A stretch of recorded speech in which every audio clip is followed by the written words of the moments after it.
Hello, मी सोनल आणि तुमचं माझ्या या मिनी ब्लॉगमध्ये स्वागत आहे. तर आत्ता आम्ही रेडी झालो आहे सकाळी गावी जायला, कारण आमची आजची गावची जायची ट्रेन आहे. बॅग आणि डब्बा पॅक झाला आणि टाईमसुद्धा झाला आहे.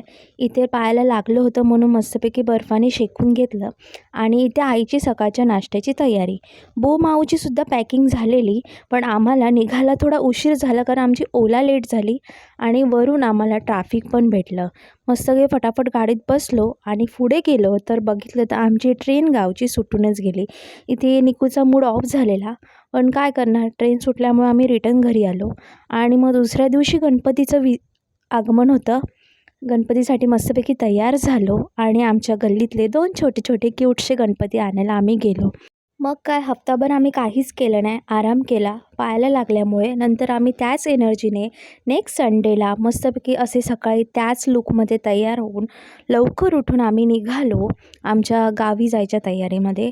यावेळी आम्ही खूप लवकर उठलो, फटाफट पॅकिंग केली आणि ही गणपतीसाठी काढलेली मेहंदी.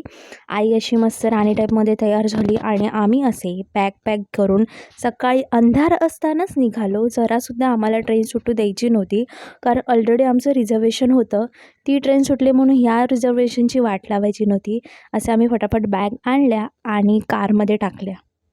तर फायनली आम्ही यावेळी लवकर स्टॉपवर पोचलेलो आणि ही आमची ट्रेनमध्ये बसलो आणि निकूने चॅलेंज केलेलं, जर मी ट्रेनमध्ये चढली आणि फायनली आमची ट्रेन भेटली तर मी डान्स करून दाखवीन, कारण ती खूप रडलेली लास्ट टाईम ट्रेन सुटली करून, कारण आमचा 1 हफ्ता मुंबईलाच गेला जो गावी जाणार होता. खूप खुश होती ती. तिने डान्स केला, एन्जॉय केलं आणि नंतर आमच्या प्रवासाला अशी सुरुवात झाली. ट्रेनमध्ये अशी विंडो सीट असली की मजा वेगळीच असते. आम्ही मग ट्रेनमध्ये झोप काढली आणि मग उठलो आणि आमचं आणलेलं जेवण खाल्लं. नंतर फायनली आम्ही वैभववाडीला उतरलो आणि माझी आई म्हणते, मरू दे तो प्रवास, बस झालं.